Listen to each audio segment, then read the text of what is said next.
किसी की भी गुलामी आपको अध्यात्म पथ से बेदखल कर सकती है। जैसा कि देखने में आता है कि हम प्रसिद्ध आध्यात्मिक वक्ताओं और पुराने समय के जिनके बारे में हमने अपने मित्रों या संबंधियों से सुना होता है, बेवजह ही उनका अनुसरण करना प्रारंभ कर देते हैं और हमारा मानना होता है कि किसी प्रसिद्ध और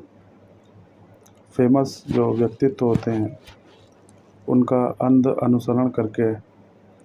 हम उनकी ही तरह आध्यात्मिक पथ पर अग्रसर हो सकेंगे। यह जाने बिना कि उनके द्वारा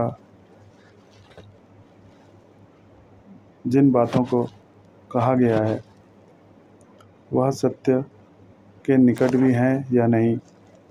यह विचार करे बगैर ही हम अपने जीवन में उनका पूर्णतया अनुसरण करने को बाध्य रहते हैं और इसी भ्रम में जीवन जीना शुरू कर देते हैं कि किसी फलाने व्यक्ति का फलाने आध्यात्मिक क्षेत्र में बड़ा ही नाम है और इसलिए अगर हम उनका अनुसरण करेंगे तो हम भी उन्हीं की तरह आध्यात्मिक मार्ग पर अग्रसर हो सकेंगे, जबकि वास्तविकता बिल्कुल इसके विपरीत है। कई बार हम उनके उन विचारों का भी अनुसरण करना प्रारंभ कर देते हैं जो कि सत्य के बिल्कुल विपरीत होते हैं और उनकी मनगढ़ंत और निजी सिद्धांतों को सही मानकर उसका अनुसरण करते रहते हैं। जैसे कि आज एक विषय पर प्रकाश डालेंगे जिसमें जिद्दू कृष्णमूर्ति द्वारा यह सिद्धांत, यह विचार किया गया है कि आत्मा न शरीर छोड़ती है और न शरीर में आत्मा जैसा कोई तत्व विद्यमान है। तो सबसे पहले इस पर चर्चा करने का प्रयास करेंगे और जिस उद्देश्य से हमारा यह सनातन को जानो यात्रा नामक विषय प्रारंभ किया गया था, तो इसमें हमारा मानना यही था कि हम किसी भी व्यक्तित्व की गुलामी किए बिना सत्य के निकट चीज़ों को ही सामने लाने का प्रयास करेंगे और उन्हें सनातन की कसौटी पर तौलकर जो कि सत्य के बिल्कुल ही निकट प्रतीत होगा, केवल उसे ही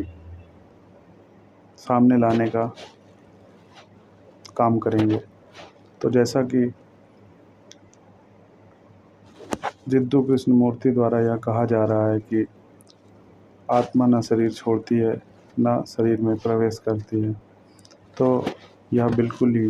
एक नासमझी वाला और सनातन विरुद्ध विचार है, क्योंकि आत्मा अगर शरीर के भीतर विद्यमान नहीं है तो फिर प्राण निकलते समय हमारे प्राण पूरे शरीर से एक साथ क्यों नहीं निकास होते, वो किसी न किसी द्वार को ही क्यों ढूंढते हैं। क्या यह प्रमाण नहीं है कि शरीर के भीतर एक ऐसा तत्व विद्यमान है जो शरीर की सभी गतिविधियों के लिए जिम्मेदार है। इसका उदाहरण समझने का प्रयास करते हैं, अन्यथा विषय बहुत लंबा हो जाएगा। जैसे हम अपने घर में खड़ी एक कार को देखें तो काफ़ी कुछ इससे समझ में आएगा। कार एक हमारे शरीर की तरह है और शरीर के अंदर बैठा ड्राइवर उसे हम आत्मा की तरह अगर लें तो समझने में काफ़ी सरलता पैदा होगी कि कार एक मायावी विषय है, लेकिन उसे चलाने वाला ड्राइवर एक आत्मा के रूप में विद्यमान है। और कार के चलना केवल तभी संभव है जब उसके अंदर कोई ड्राइवर बैठता है और उसे चलाकर कहीं पर भी ले जाता है और फिर वहाँ उससे उतरकर बाहर आ जाता है, तो फिर कार चलने योग्य नहीं रहती।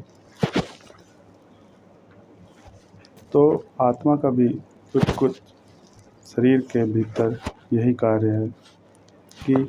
हमारा शरीर जिन भी कार्यों को करने में समर्थ है, उसका जो ऊर्जा का स्रोत है वो हमारे शरीर के भीतर एक प्राण ऊर्जा नामक तत्व है। और मृत्यु के समय यह तत्व हमारे शरीर से सदैव के लिए निकास कर जाता है, जिसके बाद हम चाहे कितना भी चाहें, हम अपने शरीर को हिला डुला नहीं सकते। जैसे कि एक कार के भीतर से ड्राइवर हमेशा के लिए बाहर चला जाए और फिर उस कार में कभी भी ना बैठे, तो वह कार कभी भी इधर से उधर जाने योग्य नहीं रहती है, क्योंकि यह सभी अनुभव हमारे द्वारा प्रत्यक्ष